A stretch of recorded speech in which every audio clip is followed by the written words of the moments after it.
We're about to start our afternoon session for day 3, and this is a terrific session I'm looking forward to, Endogenous and Exogenous Ketosis, and we have a terrific panel. Sam, I know that you know the moderators, but personally, so please Well, I introduce them. do, and I want to introduce the moderator. First of all, you've already heard from the Chief Scientific Officer of Kinexum, Michael Zemel, but Ken Ford needs no introduction in certain circles, but he may be someone you have that you should know about.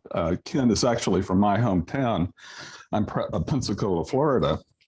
Very proud to call him a friend and a collaborator of my father, who was a cardiologist, and they actually did a pioneering project together in artificial intelligence, a means of expert management system for cardiologic practice. And the amazing thing about Ken is his multifaceted nature, including founding the Center for Human Cognition or Machine and Human Cognition in Pensacola, which is one of the premier research institutes with several other sites as well. Ken has received many honors. He's chaired the NASA Advisory Committee. He's we could go on, but I did want to make that personal introduction. Thank you. Thank you. Yeah. Great. Well, we have an excellent panel, all of whom are friends and colleagues, and this will be a wonderful discussion. I thought I'd quickly introduce the panel and then jump straight into their brief context-setting presentations. So, and I'll introduce them in the order that they'll make their brief presentations. So first we have Jeff Volek. He's a professor at Ohio State University and chief science officer and co-founder of Virta Health. And I'm sure we'll talk more about Virta. His presentation will provide sort of an overview of the ketogenic diet and the burgeoning research that demonstrates the therapeutic potential, particularly with a focus on reversing diabetes. Our next presenter will be Dr. John Newman. He's a geriatrician, a basic scientist, and an educator at the Buck Institute and in the Division of Geriatrics at UCSF. His laboratory at the Buck studies how ketone bodies can function not only as energy, but also as signaling metabolites in the aging brain. And he will discuss how ketone bodies relate to aging specifically and what this means for diseases such as Alzheimer's disease. Our third presenter will be Dr. Brianna Stubbs. She is the lead translational scientist at the Buck Institute, where her work focuses on the development of exogenous ketones for consumer and therapeutic products, as well as researching ketone esters for healthy aging. She'll discuss how exogenous ketosis relates to health and performance. She'll hit both some of health issues and some performance issues. Dr. Morley Stone is the chief strategic partnership officer and a senior research scientist at IHMC, the Institute for Human and Machine Cognition. His presentation will provide a brief overview of research programs examining the efficacy of exogenous ketone esters in providing protection for active duty military members undergoing training in high altitude environments and also head impact prone environments. And finally, Dr. Colin Champ is an associate professor in the Department of Radiation Oncology at Drexel University. He's in the School of Medicine and is director of the AHN Cancer Institute Exercise Oncology and Resiliency Center, which researches the impact of nutrition and exercise on cancer treatment and outcomes. And he will, unsurprisingly, discuss the potential role of ketones and a ketogenic diet in the context of cancer treatment. So that's our panel. And for the sake of time, unless, Michael, you have other ideas, I think we should start right with the first presentation with Jeff Volek. Let's go. Thank you, Michael. Well, thank you, Ken, and special thanks to the Targeting Metabesity team for hosting us. It's really a delight to kick off this panel, which we hope to share in really too short a time, because there's so much exciting information going on around ketogenic diets, the massive momentum in the scientific exploration of different strategies to augment ketosis, to reverse chronic disease, as well as enhance human health and performance. And I will say this is long overdue, but I can say without a doubt, we're coming out of the dark ages of ketones being described as toxic byproducts of fat metabolism and the vilification of high-fat ketogenic diets, because we're finally overshadowing that sort of negative connotation by a resurgence of scientific evidence. It's all pointing toward ketones as being potent cellular fuels, efficient fuels, and potent signaling molecules. So here's just a quick primer on ketones. So everyone's producing ketones at this time. It doesn't matter what diet you're on, albeit it varies quite a bit based on a number of factors. But when you're on a ketogenic diet, the reduced carbohydrate intake and moderate protein decreases insulin stimulation, which enhances availability of fatty acids. And those can be coming from the diet. If you're in starvation, they're principally, or actually exclusively, coming from adipose tissue lipolysis. And these fatty acids are the substrates for hepatic ketogenesis, which leads to the production of 4-carbon ketone bodies, namely beta-hydroxybutyrate, or BHB, and acetoacetate. And ketones are released from the liver and provide fuel for extrahepatic tissues and organs. And most cells can use ketones, but it's especially important for the brain and the heart and skeletal muscle.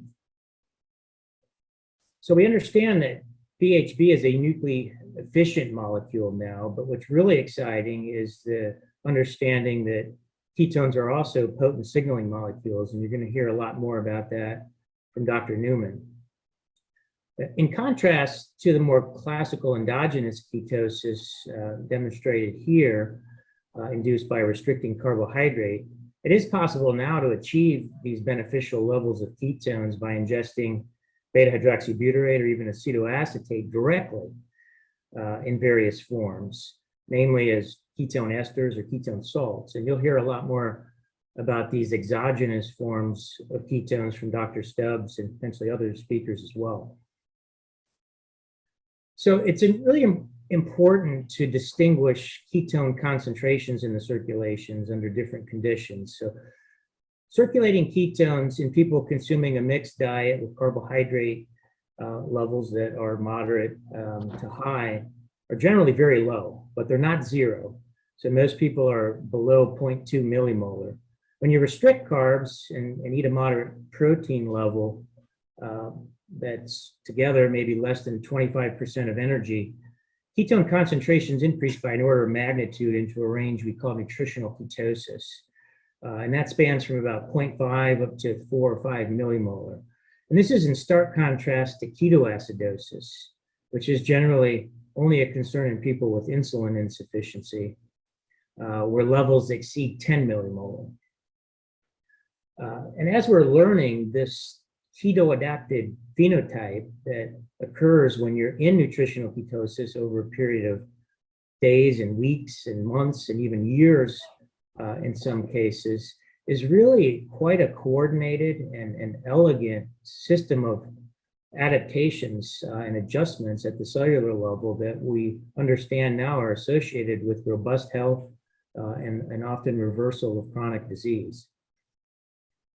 Now, a lot of people casually follow ketogenic diets and often struggle to make it work long term. And this is because formulation of safe, effective, palatable, and sustainable ketogenic diets requires attention to several fundamental components. And most of these components either contradict current conventional wisdom or are unknown to mainstream healthcare, making successful implementation rather challenging.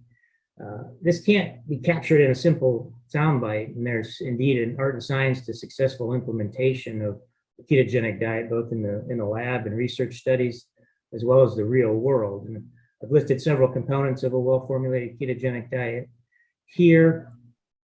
And I'll be happy to elaborate more on these during the Q&A.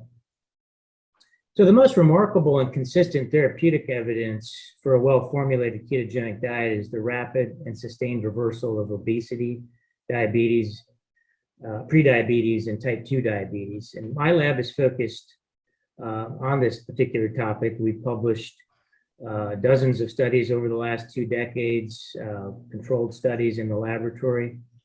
And now we've demonstrated that this approach can be successfully scaled and sustained over a period of years through studies conducted by Virta Health.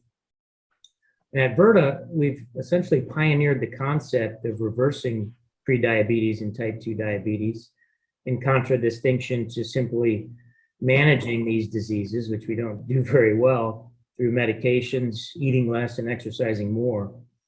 Virta uses an individualized ketogenic therapy with real foods, and that's coupled to a technology-enabled continuous remote care platform where we manage medications. Usually we're de-prescribing medications. We're processing biomarkers, providing feedback to both patients and a team of physicians and coaches that the patient has 24 access to. And Virta's published multiple manuscripts demonstrating improvement and indeed reversal of type 2 diabetes in many patients that were enrolled in our clinical trial that started over 5 years ago. And now we're managing several thousand patients commercially. So diabetes reversal, I think it's important to understand, occurs in the context of actually reducing glucose-lowering medications as opposed to increasing them. And patients are also experiencing significant weight loss as well as improvement in a wide array of different cardiometabolic risk factors and overall quality of life. Kind of changing gears, at Ohio State, my lab has recently awarded a nearly $10 million grant from the Department of Defense to study strategies to augment ketosis. And this includes collaborators, Dr. Stubbs and Dr. Newman. And this work builds on our prior work in type 2 diabetes, as well as separate work demonstrating that STAC improves metabolic health across the military spectrum, really going all the way to from new recruits to active duty, special operators, and especially veterans who suffer disproportionately from diabetes and associated complications. And in these various studies, we'll be performing experiments designed to determine factors contributing to individual variability in ketosis.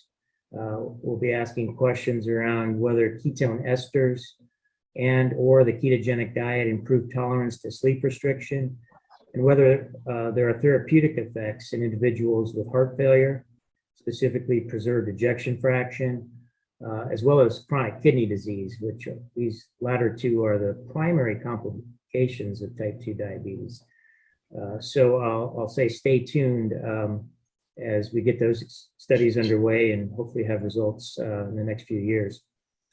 And then finally, I just want to highlight and underscore what I think is one of the most exciting areas in ketone work, and that is the multiple lines of evidence now from basic animal studies to human metabolic experiments that all converge on the fact that the heart appears to prefer ketones, and when fueled by these metabolites, appears to exhibit improved functioning.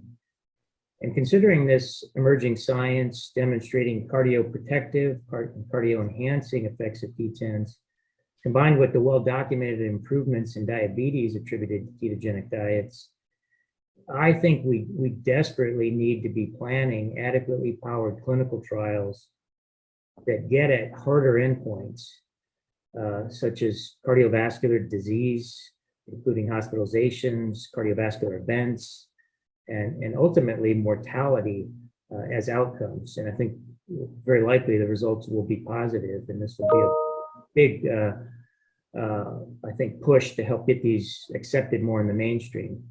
So with our current DoD and other funding sources, we are indeed laying the groundwork for such a trial at Ohio State. So again, I'll ask for patience and say stay tuned as we get those studies underway. And with that, I'll turn it back over to you, Ken, and send it over to the next speaker. Thank you. Thank you, Jeff. Thank you, Jeff. And now we move to John Newman. As Ken said, I'm a geriatrician and a basic scientist studying mechanisms of aging, split between the Scenic Buck Institute for Research on Aging and UCSF for my clinical work. And I'm going to talk with you guys today about a little bit of background of ketone bodies and aging. Why talk about aging as we're talking about ketone bodies and ketosis? And I'll give you a bit of the geriatrician's perspective for why I think this is so interesting.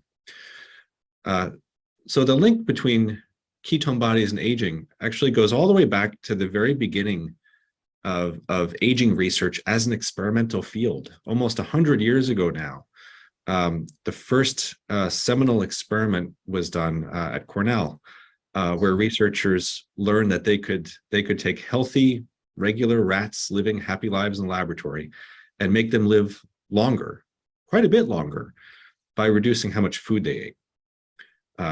Not so much that they starved, but up to that point, the more they reduced the food intake, the longer the rats lived. We call this dietary restriction or caloric restriction. And in the 100 years since, caloric restriction and fasting, all these kind of modes of nutrition that evoke a fasting metabolism, have become really central to the field of understanding how and why we age. There are deep mechanistic links between patterns of nutrition and cellular molecular mechanisms of aging.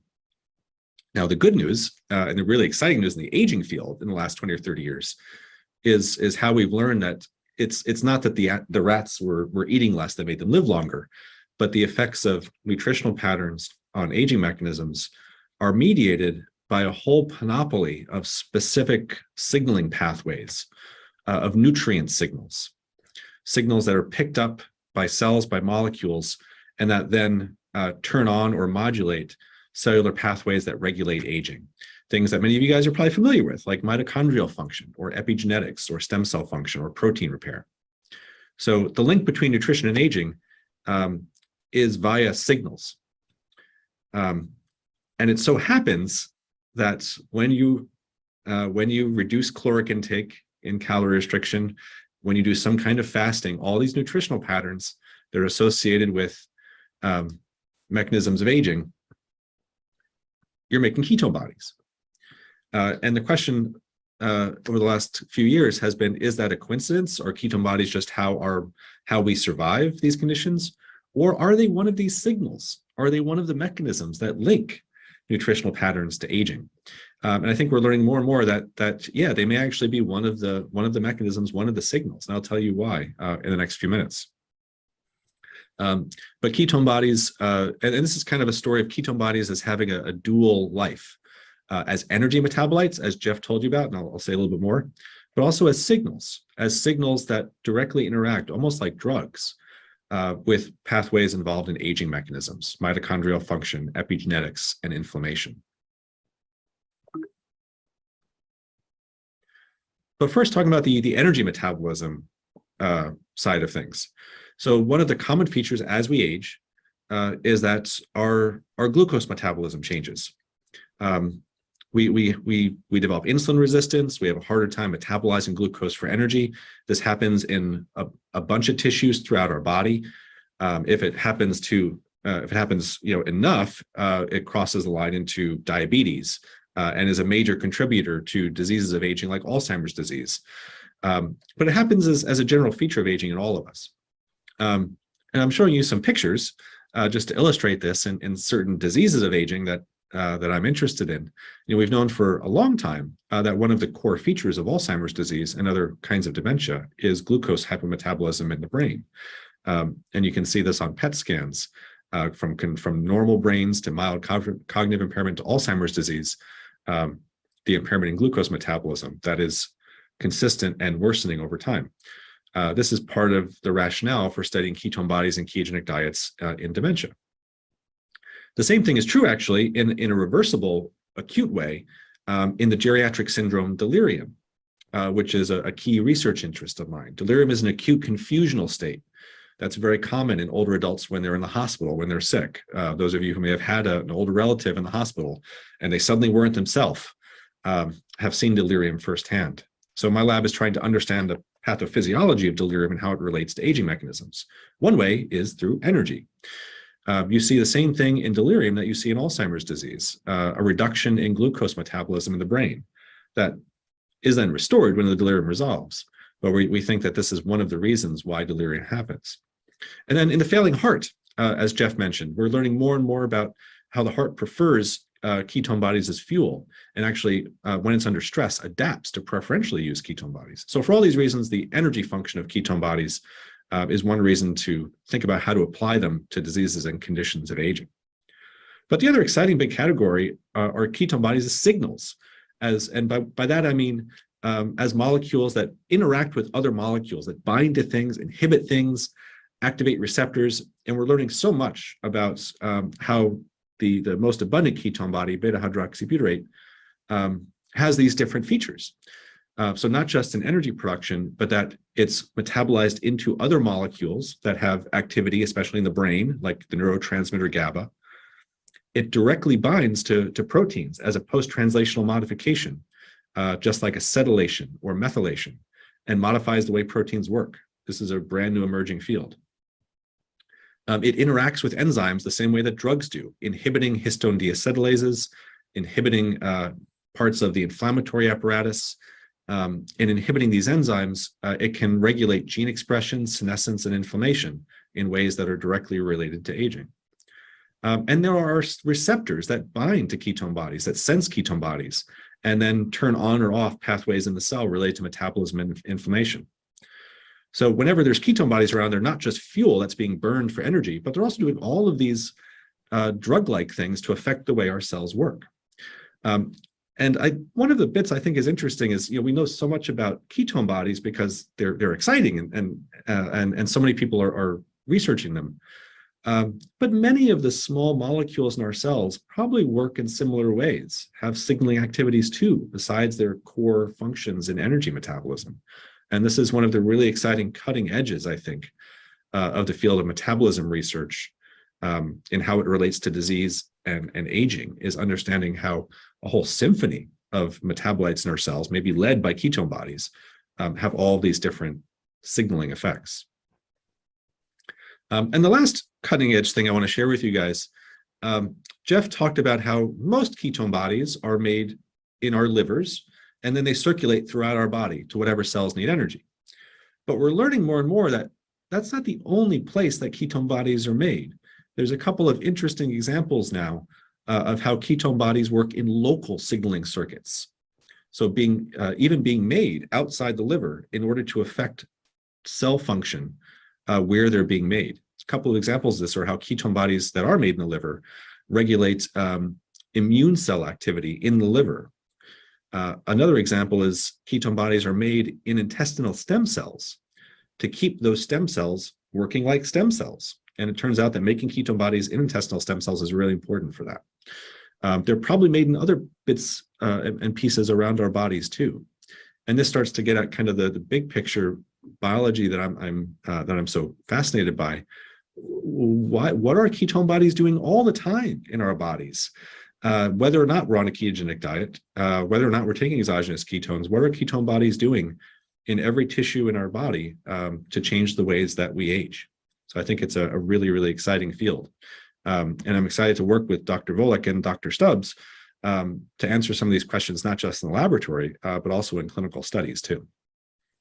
So with that, I'll hand it back to you, Ken. Thank you for the excellent presentation. Appreciate it. And now we move to Brianna Stubbs. Okay, great. Okay.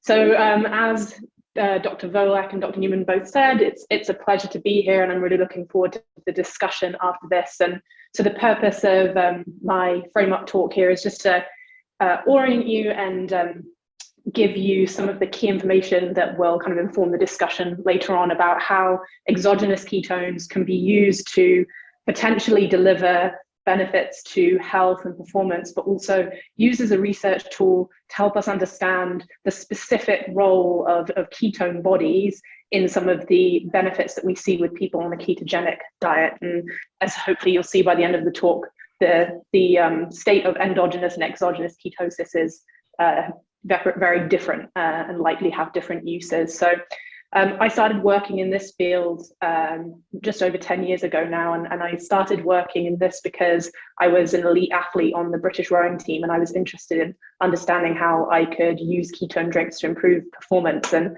whilst my personal interest in endurance sports kind of continued, and recently got back from competing in the World Championships for Ironman in Hawaii, research-wise, I'm focusing now on understanding implications of ketone esters and exogenous ketones for health, and really looking forward to talking about that with you all today. So this is a busy slide, but we're going to spend a little bit of time here just to make sure that we understand the basics. So first up, what are exogenous ketones? And if you break down the word exogenous, it basically means that these are ketones that originate from outside of the body. So if you're on a ketogenic diet, as Dr. Volek laid out, the ketones that are being produced in your bloodstream, they're either coming from fat that you've consumed in your high-fat diet, or they're coming from fat released from your adipocytes as a result of that lower insulin and lower blood glucose state.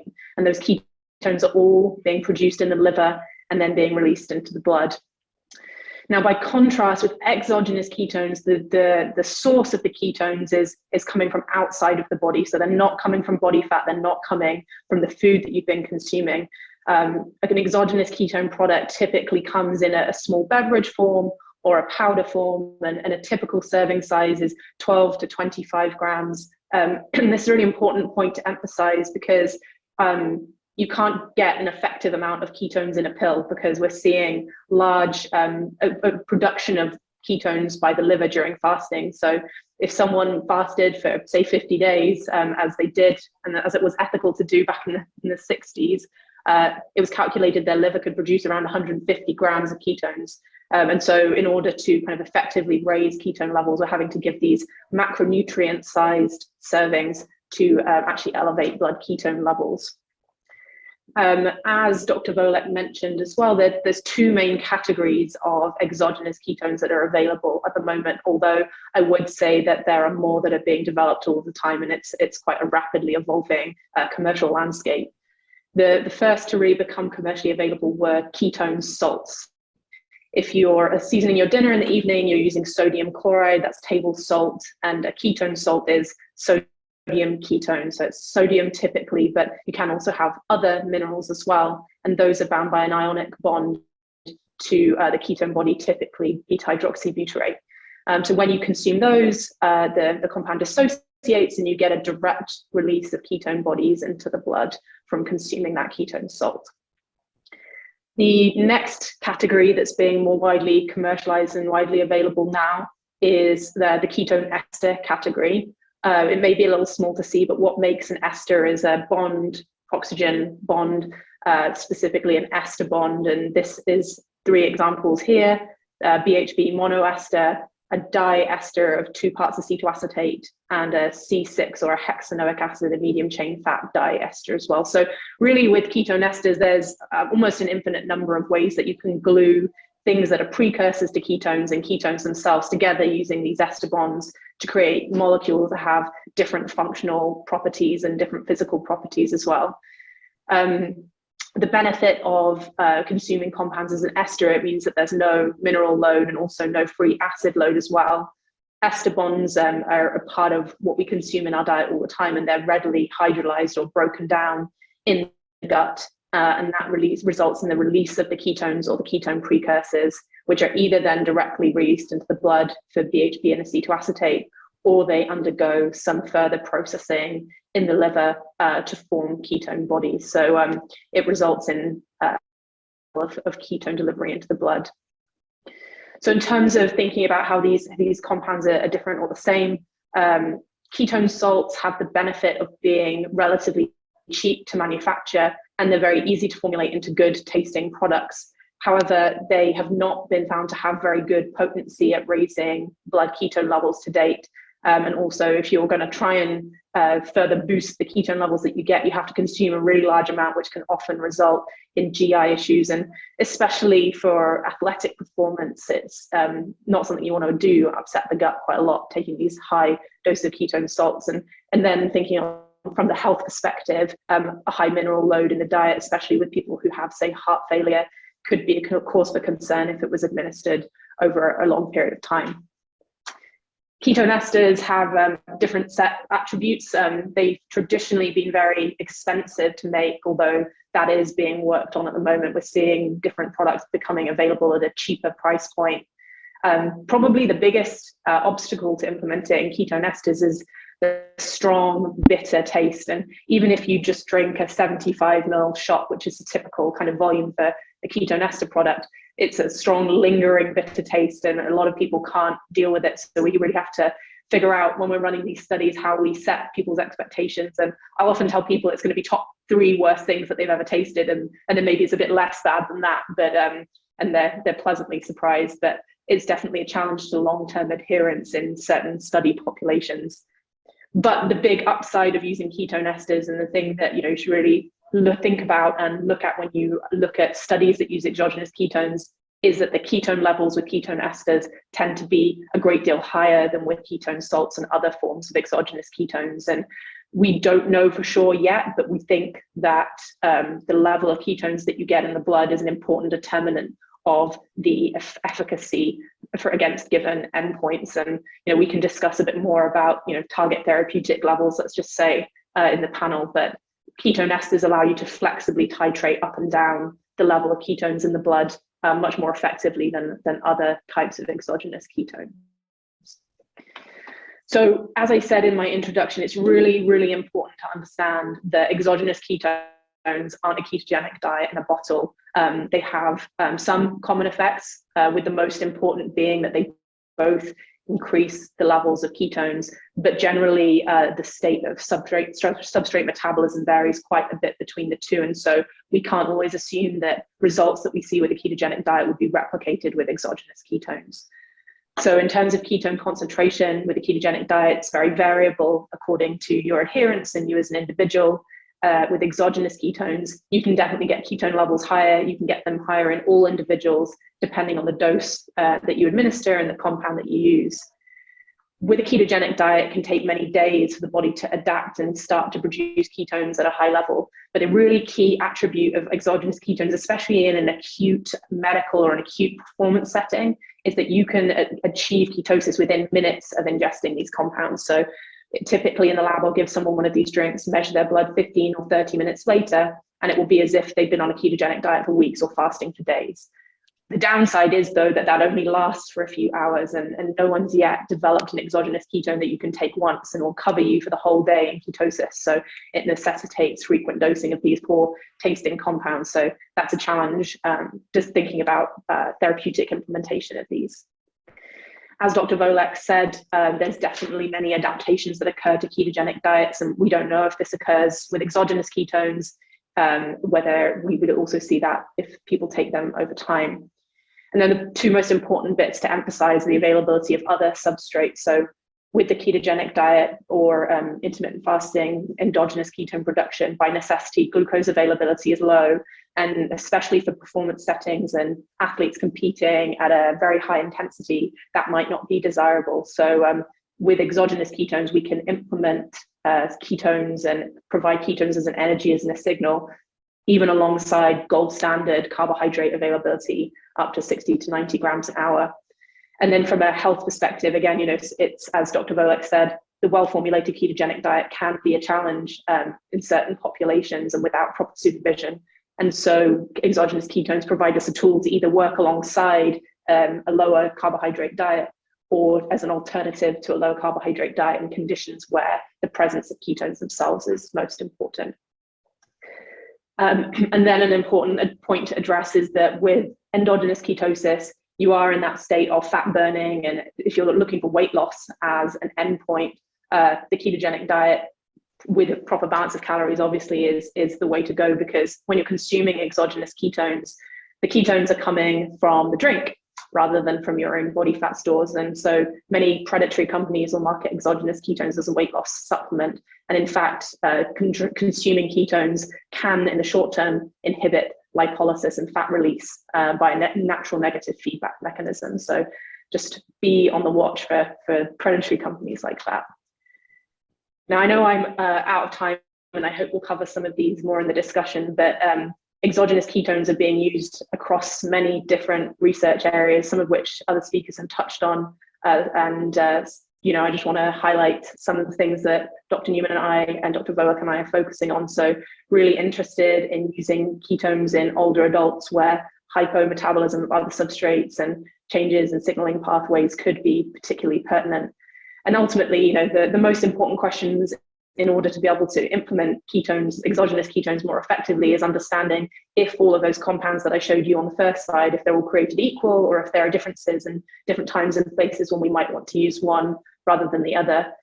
And then also understanding differences between individuals.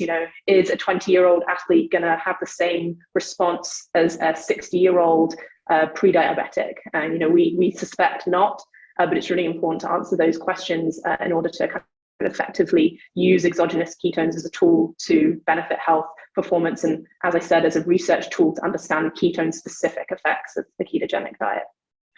So looking forward to more questions on the panel. I'm going to hand back to Ken. Very nice, Brianna. Appreciate it. Now we move to Morley Stone. Thanks, Ken. And just do a quick check. Are my slides being shown? Yes.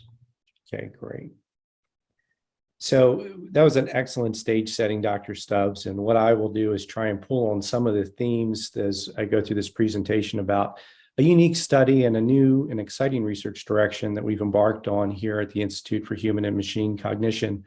And really, this is I'd say an area of passion for both myself and Ken going back well over 10 years, where we were advocating for the role of both supplementation and nutrition to impart some type of performance, resilience, and protective effect against our active duty military. And we have finally gotten to the point where I think we can advance that research agenda. So first, a little bit about the unique study opportunity that we have before us. And first of all, what is the hypothesis? And very simply, will an exogenous ketone ester, and you just heard a great primer on that, help reduce secondary injuries following head impact during training? As you might imagine, the military training environment is ripe with many of these impacts. We are focused on the students that are going through the basic airborne course, and I'll say a little bit more about that. But it is encountered by our military personnel through a variety of training environments, including not the least of which things like what happens when they're around munitions, as well as when they're around breaching exercises, which is how you enter a building forcefully. The unique environment of what's occurring at Fort Benning is the actual student population. As you can see there in that first bullet, we have over 15,000 students going through that schoolhouse every year. And so it's a unique student population. You look at the incidence of MTBI that's being occurred there anywhere between 10 to 25%. And I'll just comment that the upper range of that to 25% actually comes from discussions with the leadership of the schoolhouse there at Fort Benning in terms of how often the students, quote unquote, get their bell rung while they're going through different aspects of training. A little bit about the unique environment. It is a 3-week course. There's a ground week, a tower week, and then the week where they actually jump out of an airplane. For the purposes of this study, we're focusing on the tower week because of the controlled environment. And that's also the part of the training where the incidences of head impact are at their highest. We are recruiting between 25 and 50 volunteers going through the class with an end target population approaching 350 subjects through the study. So this will be by far the largest study looking at incidences and whether this prophylactic effect can be actually seen in the data. Now, in terms of the data collection that we're doing here, we're doing a variety of measurements using an accelerometer that's incorporated into the helmet, as well as video confirmation of the impacts, using neurocognitive batteries in the form of an ANAM4, which is a standard baseline assessment used by the Army, and then doing a series of blood biospecimen collection, looking at blood-borne biomarkers, as well as full omics analysis, as we try and elucidate the differences in the populations that we're looking at. Now, I'll just touch on a few of the things that Dr. Stubbs just brought up. One of our main concerns in doing the study, of course, is the taste, and being able to prepare the students going through here that indeed it's going to be pretty awful tasting. And it's important in terms of getting the full dosing of the ketone ester to the student itself. So we're worried about that and working through ways to make sure that the full dose is delivered throughout the study. Now, it's already been touched on by our panel speakers. There's a large volume of literature that's out there looking at the systemic effects that ketone bodies have in the mode of action systemically across the body. Much has been written about looking at the way that ketone bodies can help to reverse the energetic dysfunction that occurs in things like impact, the reduction of oxygen species that can cause damage. But in particular, one of the things I want to call attention to, and maybe we can talk about later in our panel discussion, is something that's been talked about less, but we think is very interesting, and it's the role of increased blood flow. And again, if you look at the two references there, both in Hasselbach's reference there as well as Svart's, in both of those cases, they saw blood inflow increases of 36 and 30% respectively in those studies after infusions with beta-hydroxybutyrate. So a pronounced effect that is seen in these responses. So a little bit more to tease at perhaps the role that blood flow is having in this. This is some preliminary data in another study that we're performing here at IHMC. You can see the title of the study, Human Performance Optimization, Ketone Esters for Optimization of Operator Performance in Hypoxic Environments. The principal investigator is Marcus Baumann, a senior research scientist here at IHMC. But this is working with special operators that have to operate at high altitudes. And I'll call your attention, first of all, say that to two different aspects. In the first column there, the severe hypoxia, and the bottom one, the severe hypoxia of 20,000 feet for 20 minutes or 15 minutes respectively. If you look at the cognition assessment in the last column, you can see in both those cases, whether it's cognitive efficiency, so this is scoring the number of right responses in a test, or it's looking at the reaction time that we're seeing in the PVT test at the bottom, there's a marked effect of improvement of the exogenous ketone ester, improving the performance in those cognitive assessments as compared to the placebo that they've been given under these severe hypoxic conditions. The middle one, which you can see it's differentiated by being at 15,000 feet, but the key thing to point out there is that there's two exertion intervals. And those two exertion intervals are quite extreme. Both of them are 22-minute rucks on an incline using a heavy pack. And in both those cases, you see that there's been no performance difference between the exogenous ketone ester that's been delivered or the placebo.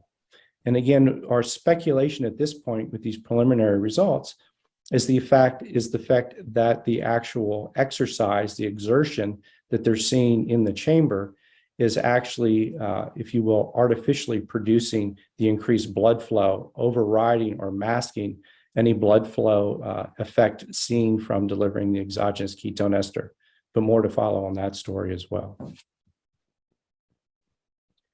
So if I were to leave you with a takeaway in terms of the research programs that we are embarking upon here at IHMC, it should be of no surprise that the military training and operational environments do introduce these unique, challenging physical and cognitive environments. And so the ability to explore some of the exogenous ketone esters that we'll be talking about today to have a protective effect against these deleterious physical and cognitive challenges creates a very unique opportunity and something that we can employ to begin making a difference in the lives of our service members. So with that, I'll turn it back over to you, Ken. Thank you, Marley. Nice job. And now we turn to Colin Champ for our last of these context setting presentations. Over to you, Colin. All right, great. So thanks again. I really appreciate being here with some amazing researchers, and really happy to be part of it. So thanks, Ken. Thanks, everyone. Again, Colin Champ. I'm currently at Drexel University College of Medicine, and I run the IHMC Cancer Institute Exercise Oncology and Resiliency Center. That's about 50% of my time, where we're looking at nutrition and exercise to help aid in cancer treatment and decrease the side effects of cancer treatment and improve survivorship. And that's our main facility. So my work in this domain began well over a decade ago. And to the right of this slide, this is one of the first So actually, sorry, I'll go to the left of this slide. This is a meta-analysis we did with Rainer Clement, looking at all the studies that exist, looking at the ketogenic diet in mice. Now, you don't often see meta-analyses in mice, but that's how minimal the data is on looking at the ketogenic diet in cancer. But what you see on this is that in terms of improving survival, nearly all studies show an improvement in survival in mouse models and multiple mouse cancer models. Most of these are brain tumor models, several are prostate cancer models, but there's something about simply putting mice on a ketogenic diet that can improve their survival when they have cancer. And so our data, now turning to the right, was the first looking at a mouse model, and this was a breast tumor model. And what we did was we waited till the tumors grew on the mammary fat pad and put mice on one of two diets. These were calorically restricted diets. The top one was alternate daily feeding, and the blue is with an ad libitum diet. The red line is 8 gray of radiation, which is enough to slow tumor growth, but not kill it, not kill the tumor cells. And then the green is alternate daily feeding, and the purple line is alternate daily feeding plus 8 gray of radiation. So this showed us that there was some synergistic effect between the efficacy of radiation in terms of tumor cell kill and dietary changes. And below that, this is a 30% caloric restricted mouse model where we see, again, a more pronounced effect going from an ad libitum diet in blue to a 30% restricted, i.e. 70% feed diet with 8 gray of radiation. So calorically restricting mice increases the efficacy of radiation therapy. And if you look down on the far right, these were some of the pathways that we saw that were affected synergistically with cutting calories. And that's IGF-1, IRS, PI3 kinase, and mTOR. Colin, could you put this in presentation mode? You're showing 2 slides. Is it not showing up in presentation mode? I see a next slide display there. There we go. Thank you. I apologize. Is that showing it now? It's showing now slides on the left, a column on the left. Am I the only one, panelists? No, that's correct. It was in the preview mode a moment ago, and now it's in standard mode. If you go back to slideshow, it hopefully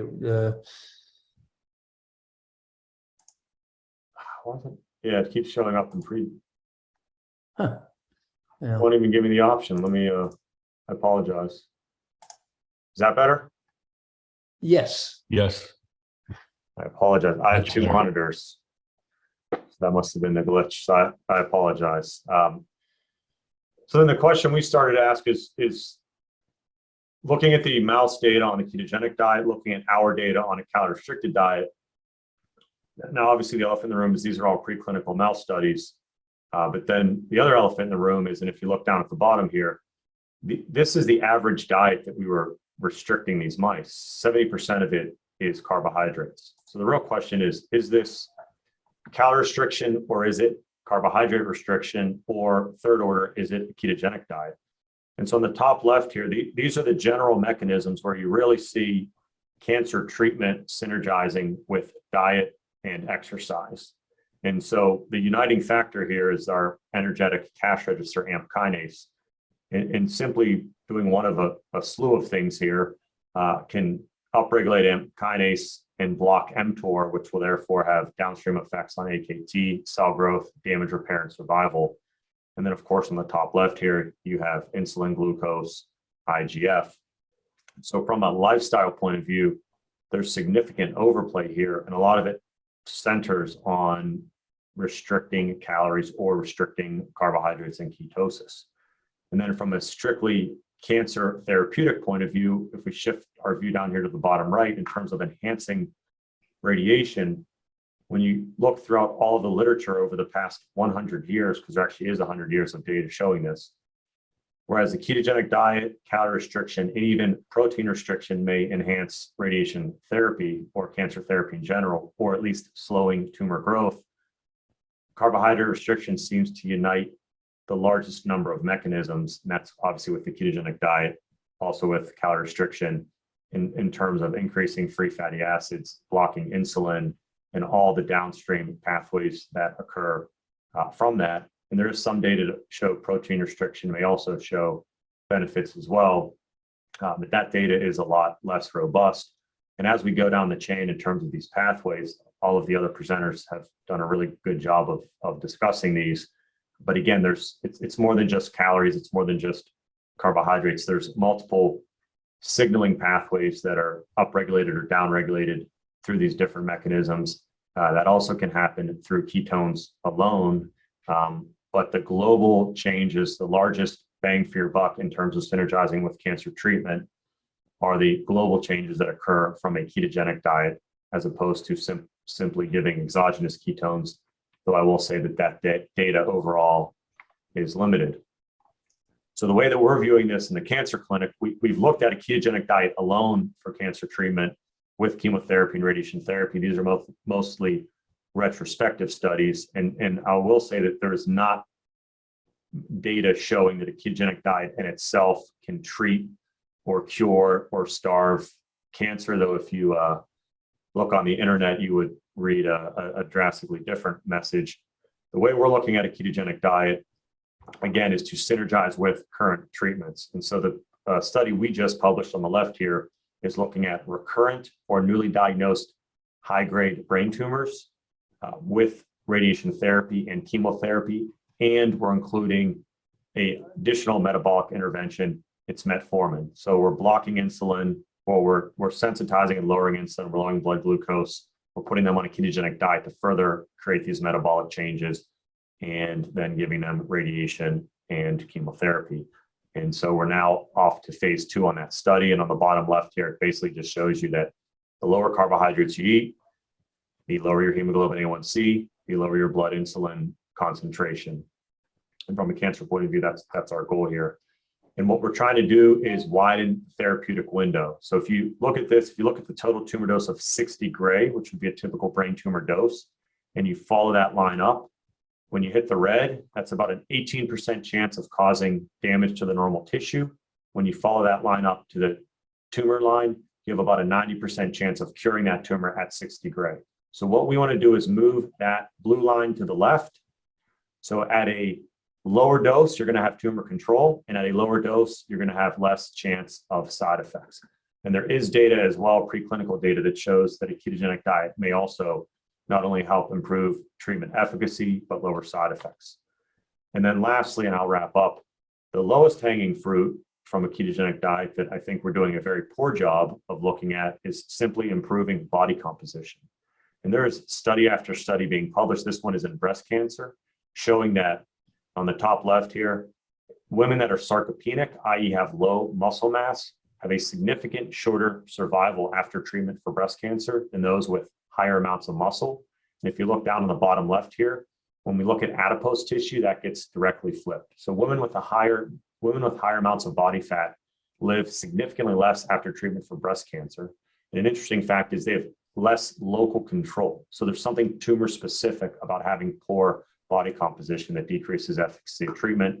This is a study we published 2 years ago, looking at a ketogenic diet in women undergoing radiation therapy for early stage breast cancer, both hyperfractionated and normal fractionated radiation therapy. And what you see is significant weight loss, and on the top right, significant loss of fat mass in women on a ketogenic diet by 5 to 10 pounds. Skeletal mass loss was much less. It was not statistically significant, nor was it intracellular and total body water loss. So what we found is that women on this diet were losing significant amount of adipose tissue. And at our center, we also, in the top right here, put women through and men through an intense resistance training workout to try to increase their muscle mass. But these are very cost-effective ways that we may be improving cancer treatment that we see to be the future of cancer care. So those are all my slides. Sorry if I went over. Thank you, Colin. Absolutely. Thank you. This might be a good time to move into our discussion among the panelists and moderator, and then we'll also take questions from the viewers. So I'd like to just toss out a general question, if I might. And a couple of you have spoken to this a little bit, but I'd like to expand. The ketogenic diet represents both the presence of a positive, that is a fuel source and a signaling molecule, as well as an absence of a negative, that is high carbohydrate induced metabolism. And you've spoken a little bit as to how to separate the two, but I'm wondering if you could take a deeper dive into, especially with regard to, so I believe it was Brianna that commented with regard to obesity, it's likely to, you really want the carbohydrate out, or at least at a very low level, as opposed to ketone supplementation using ketone esters. But for other metabolic disease as well as non-metabolic disease, what benefit accrues from exogenous ketones, and what can be, to what extent can a ketogenic diet benefit be recapitulated with exogenous ketones? Do you want to go first, Dr. Volek, or shall I go ahead? I feel like you might have some good insights here. Well, yeah, I'll just say that is the quintessential question we're asking right now, in terms of our DoD work, for example. That was the overarching question we sort of pitched to the military, in part to be somewhat strategic from a grantsmanship standpoint, because it'd be a heck of a lot easier for them to give a ketone supplement versus changing or overhauling their whole diet. But we're asking that very question. I don't think we have a lot of good data right now, especially in humans, on, I mean, we don't even have very many prospective studies on exogenous ketones. I mean, correct me if I'm wrong, Brianna, there's a handful, as in a couple, that have gone past a few weeks to even, and those are just basic safety studies. I mean, I'm aware of one that was 3 weeks long. So we are in our infancy in the exogenous ketone world. Now we have a lot more data on ketogenic diets. So I think the question really is, as you, I think, correctly stated, can the exogenous ketones recapitulate the response to a ketogenic diet? Because that's more the gold standard right now. But a lot of questions yet. And, you know, hopefully we'll have more answers next year and beyond. Would you think that there is an opportunity, a greater opportunity for such recapitulation when you're dealing with ketones as a fuel, for example, for the CNS and for the heart, as opposed to other metabolic effects? Well, I will say I was skeptical until I started to understand John's work a little better, and Brianna, and now I'm of the belief, you know, a lot of the effects of the ketogenic diet can be attributed to ketones. Mm-hmm. Not all. So I'm of the belief that a lot of these studies will end up showing some positive effects of exogenous ketones. But I just can't honestly state here in front of you today that I have the data to back that up. It's a hypothesis, and one that's definitely warranted that we study. So the way, Go ahead, Brianna. John first, maybe? No, Brianna first. Go ahead. I mean, to use the example that you gave, Michael, I mean, I think that the obesity, diabetes versus failing energy in the brain and the heart, that's, you know, a clear-cut example where the hypothesis that a ketogenic diet might have more use in one than the other is like supported by the mechanisms. And as Dr. Volek just said, we need the data to really understand that. But I mean, I wouldn't, whenever I talk to people about exogenous ketones, I think it's always really important to emphasize that as a single intervention, it's not going to be a magic bullet.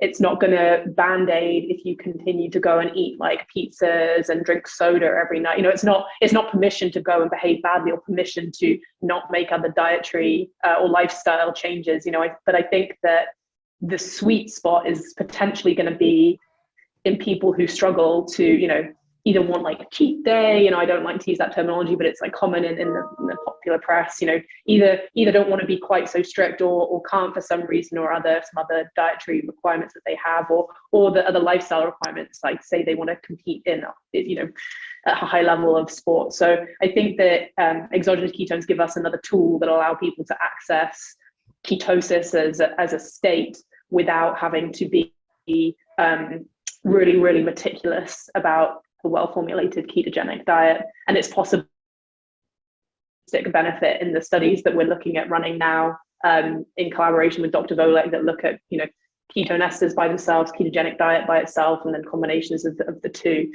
But it's still, I'd still be interested to see how a ketone ester on top of a diet would help with some aspects of metabolic syndrome. And I want to draw attention to the work that's been done by Jonathan Little's group up in British Columbia. And they've shown that taking an exogenous ketone with both an oral glucose tolerance test and with a regular meal that contains carbohydrate can acutely reduce the glycemic response in those patients. And they've also strung that out to 2 weeks now and shown better overall glucose control with people wearing CGM. So, I mean, it's not quite as clear cut as any condition where carbohydrate restriction is important. That can only be a ketogenic diet. I think that perhaps maybe again as a complementary strategy, something that's not going to work by itself, that exogenous ketones could still be useful for treating aspects of metabolic syndrome. But as I said early on, diseases where we know that fueling is really, really important, it's more likely that those can be more completely replicated by and have a more specific benefit of exogenous ketones that I think is interesting if the supplements can continue to become more accessible in terms of price and more tolerable in terms of taste, because that's still a big. Just in terms of quantity, I think the liver is putting out in starvation about up to maybe 150, 200 grams of ketones from fatty acids. Probably a little less on a ketogenic diet, as levels don't get quite as high as they do in starvation. So you can compare that to what you could get from exogenous ketones. A single dose is typically 25 grams. So you'd have to take maybe 4 doses or so to equate to the amount of ketones coming out of the liver. And that doesn't include, perhaps, as John alluded to, maybe localized ketone production that never even enters the circulation. But you could recapitulate at least the quantity of ketones being produced through exogenous ketones. It'd be quite a few doses, and again, palatability and just feasibility of that might be a question.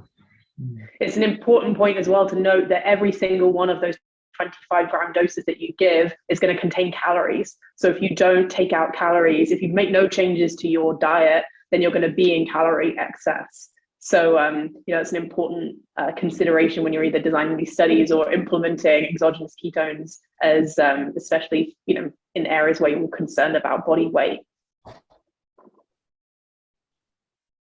This is a really central scientific question. And from the aging research perspective, talking about carbohydrates versus ketone bodies, it's both. And actually, the data we have are much more on the side of the importance of carbohydrates, actually. So the very first gene that regulates lifespan that Cynthia Kenyon discovered in worms 30 plus years ago, it was the worm version of the insulin and IGF receptor, right? And if you look at the genomes of centenarians and look for gene variants that are associated with very long, healthy life, there's no one aging gene, but what you see is a pattern of changes in the same insulin and IGF, insulin-like growth factor signaling pathways.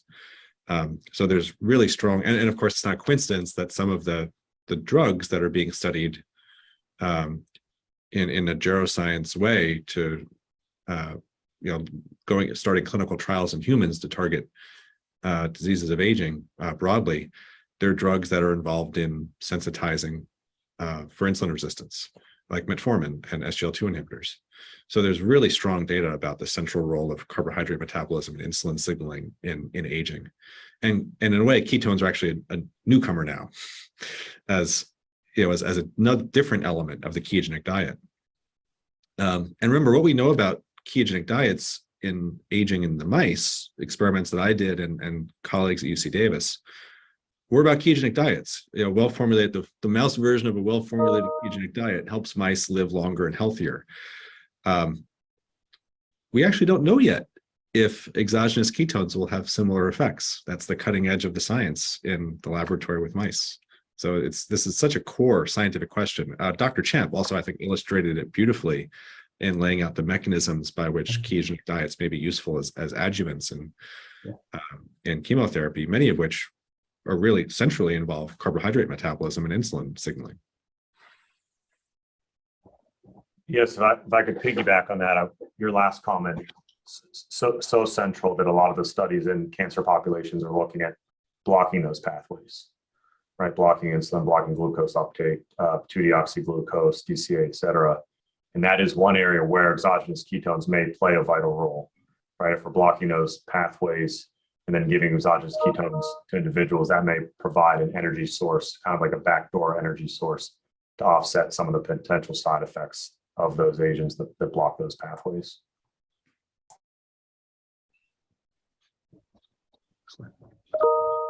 So I have to ask, shifting gears a little bit, and Ken, please tell me to stop. We want me to stop. Just shifting gears a little bit. Do we have a good sense of where we need to be in terms of circulating ketones? That's a $1 million question, I think. Well, especially in terms of prevention is what I'm thinking. When I'm going back to the theme of this meeting, I'm really asking in terms of not someone who's pre-diabetic, not someone who you're concerned about. These are all fantastic. I mean, I'm awed by this research, but I'm also wondering about what does this mean for a 40, 50, 60-year-old who would like to be part of the centenarian Olympics? Would the level of ketones that they might get from perhaps the intermittent fasting regimen they're on be sufficient? Or do they need to layer a ketogenic diet on top of that, or exogenous ketones on top of that? Just to frame the question. I'd like to have a comment on myself as a person who's most of my adult life, from about 9th grade on, I've mostly been in ketosis in a ketogenic diet. And what one finds is this is a complex question you've asked, and it's a lot of individual variation and a lot of issues of keto adaptation. So if a person is already very keto adapted and essentially generally eats a ketogenic diet, that is a diet that induces a state of ketosis, and they add something like intermittent fasting, they get a strong response, and a stronger response than somebody who's having pizzas and does intermittent fasting. So there is a high degree of individual variation there, and it has a lot to do with keto adaptation and lifestyle issues. It's a fabulous question, though, and I hope that the premise underlying your question is in the affirmative, I hopefully benefit from it.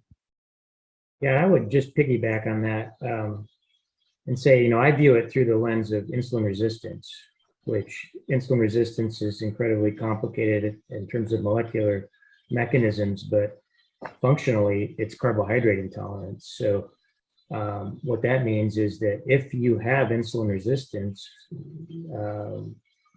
whether it be high genetic propensity or some other environmental reason, you have a greater need for a ketogenic diet versus someone who's insulin sensitive. And that could be genetic, it could be because they do a lot of exercise, etc. They don't necessarily require a ketogenic diet because they're carb tolerant. and probably maintain perfectly good health and could live to a long age with good health span. So it's not that they would be harmed from doing it, but they have more options if you're insulin sensitive versus someone who's insulin resistant. They're carb intolerant. Their condition gets worse typically with high carbohydrate intake. They're the ones that we should be really, I think, focused on in terms of encouraging and supporting ketogenic approaches. Yeah. Piggybacking on Jeff's comment, insulin levels are not sufficiently attended to, in my view, in general practice. You know, when the patient goes in to see the physician, the straight up insulin level, I think is very diagnostic of insulin resistance and very important. And you see that typically drastically impacted by the ketogenic diet. And bearing in mind that many or perhaps most Americans are metabolically dysfunctional. And it's not an American phenomenon. You can travel the world. I used to spend a lot of time in the Middle East, and it's more severe there.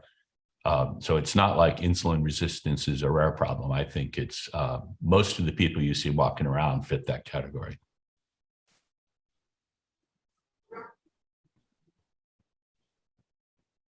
We also have some questions from the viewers. Michael, do you think we should take some of those now? I think we should. Do you have them in front of you? I do. I've been looking at them.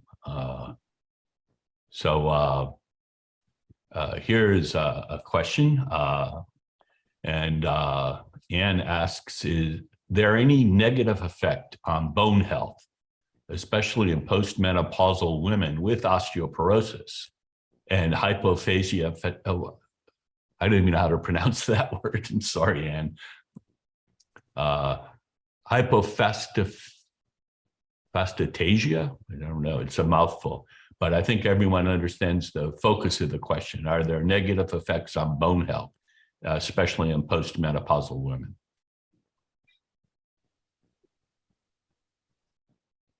I don't think there's any conclusive data to show that. There's data in children that were on high doses of anti-seizure medications, so there's confounding factors there, plus they're debilitated.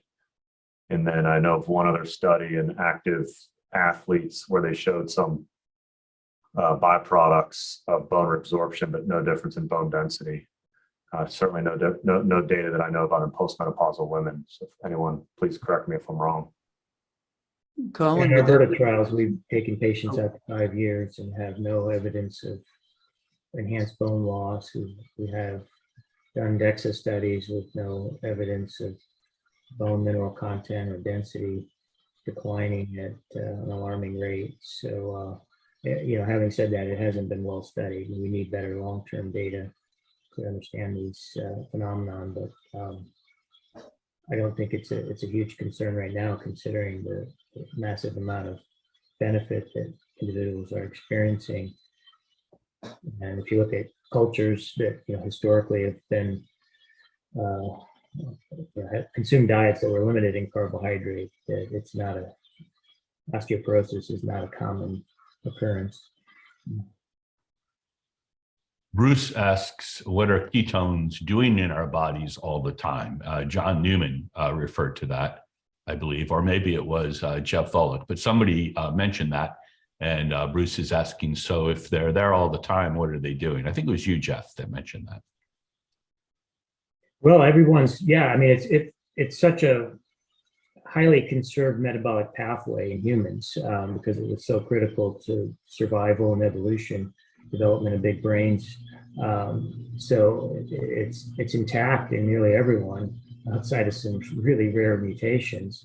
And so even at low levels, it's probably serving some perhaps signaling roles. I'll defer to John on that, whether you're seeing that at 0.2 millimolar or not. Perhaps, serving some energetic role in the heart, maybe, probably minimal in the brain anyway, in terms of overall percentage energy contribution at those low levels. So it's hard to say. We don't have really good dose response studies with ketones, especially at that lower range of 0.1, 0.2 millimolar. Yeah, That's it's a surprisingly understudied question. I mean, there's not a lot of ketone bodies if you're eating a high carbohydrate diet like most people are, compared to if you're fasting or on a ketogenic diet. But compared to the other stuff in your blood, there's actually, it's a fair bit, just goes a lot higher. And it's there all the time. So your lifetime exposure is huge. So why? And does that change with age? Does that have a role in specific tissues? Like I mentioned in my brief introductory comments, this really interesting work from Omer Yilmaz at MIT about ketone bodies and intestinal stem cells, doing work with Peter Turnbaugh at UCSF to study how ketone bodies in the gut, and with exogenous ketones and ketogenic diet too, in an amplified way, but even without that, how ketone bodies in the gut affect the microbiome and the host immune interactions with the microbiome and brain fuel. I'm not sure we actually know how much energy the brain gets from ketone bodies day to day normally. It may not be a lot, but it may surprise us. So these are really simple questions, and then that leads to the implication of, does this differ between people? In how we make or use ketone bodies in different parts of our bodies. Does that change as people age? And is that one of the factors that affects how people experience aging? These are questions that people are just starting to try to answer in a systematic way. My lab is working on them mostly in the laboratory, but also with some epidemiology data and in clinical studies that we're doing with Jeff and Brianna. So I think it's a really exciting part of this field, and alongside the ketogenic diet and exogenous ketone studies. In terms of brain energetics, somebody that we wanted on the panel, but he's in Europe currently, is Stephen Cunnane, and he's done a lot of interesting imaging work looking at brain energetics and glucose dysregulation in people with Alzheimer's, and then how much of a ketone infusion or how much of a ketone dose would you need to offset the loss of the glucose metabolism. It's very interesting. We have a question here from Morley Stone. The question asks, what are some key past events in the development of ketone esters? How did that happen? Did NIH do that, or who did that? Well, I think a lot of credit goes to the Defense Advanced Research Projects Agency, and this is in programs going back now almost 20 years ago. And these are programs like peak soldier performance and metabolic dominance, and that many of my panelists here are familiar with. And coming out of that leadership, and I think supporting luminaries like Richard Veach at NIH, being able to then really spur the whole growth of the industrial side of exogenous ketone ester availability. And so I think that this burgeoning industry owes a lot to the Defense Department for seeding a lot of that early work and transitioning a lot of that early work. And it's a job well done, in my opinion. Yes, indeed. Richard Veach and Karen Clark and others were recipients of funding in that program, and it was an important program. We have another question from a viewer. This viewer, Monica, asks, what are the issues of ketosis as related to possibly elevated LDL levels and or cortisol release? And this is, she's thinking about the diet as well as ketosis induced by caloric restriction. And she's wondering, is this an issue, and is it eventually resolved in people? Well, I guess I'll take that one, Ken, because cholesterol metabolism has been a focus of mine for 25 years. I first got into this field interested in lipoprotein metabolism and ketogenic diets. So it's a complex area. The short version is the ketogenic diet has clearly an overall positive impact on cardiometabolic risk factors. I mean, nothing is more potent than a ketogenic diet for lowering triglycerides, increasing HDL. The specific question, though, is LDL, and what happens with LDL, it's quite variable. I mean, with controlled feeding studies, we show one person has a large decrease, one person has a large increase. But on average, you will see a ketogenic diet does typically raise LDL cholesterol concentration. But when you dig deeper and measure the LDL subfractions, because LDL is not LDL, so there's different sizes and composition of the LDL, and it's really the research now is pretty clear that it's the small, dense LDL that are most harmful, if harmful at all. And the ketogenic diet consistently decreases the small LDL particles. So the increase you see in cholesterol concentration comes from these larger, more buoyant LDL particles, which are benign. And, this gets into a whole nother huge debate around the importance of LDL cholesterol and heart disease. And the more evidence that comes out that link is, built on a house of sand, I guess, to put it politely. But clearly the small LDL particles, even if those are harmful, those are the ones that completely almost disappear on a ketogenic diet. It's these large LDL that you can attribute the increase to. Having said that, and this is kind of my last point in my presentation, was despite all this research on ketogenic diets and the remarkable benefits we see in reversal and remission of diabetes, we do not have the data right now to show that we actually expand life or decrease morbidity or mortality or decrease cardiovascular events like heart attacks. Now, one would certainly hypothesize that would be the case based on all the positive things that are going on, but these are intermediate biomarkers, right? Mm-hmm. So we don't have that kind of data yet, and I really think we need to move there and really get those studies off the ground to provide that evidence that we're actually decreasing risk of actually having a cardiovascular event or morbidity and mortality, and no one has that data right now. A question from Bobby for the panelists.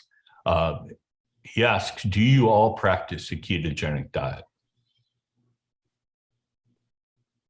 I'm guilty. Guilty. Can I live my ketogenic diet through you? Well, then you're doing fine. I do some carb restricted and fasted training, but I don't normally follow a ketogenic diet.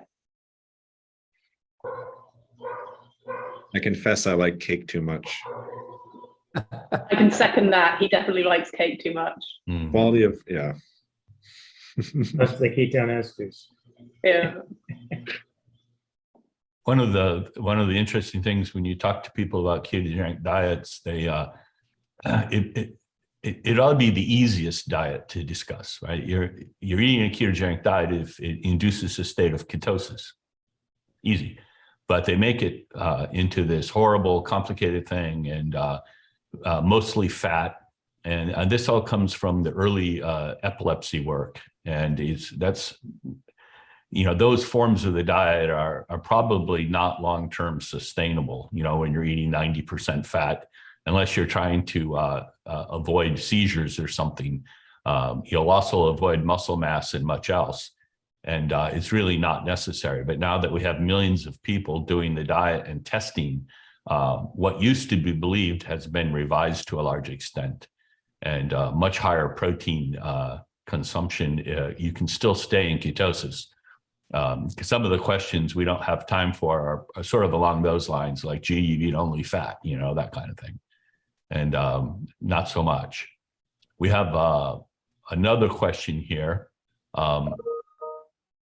There's another question from Sam about significant loss of bone density, studies showing it. I've never seen a study showing a significant loss of bone density. Have any of the panelists associated with the ketogenic diet?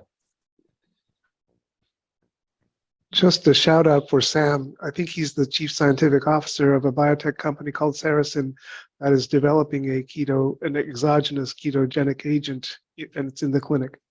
Well, have any of the panelists seen a significant bone loss as he's talking about?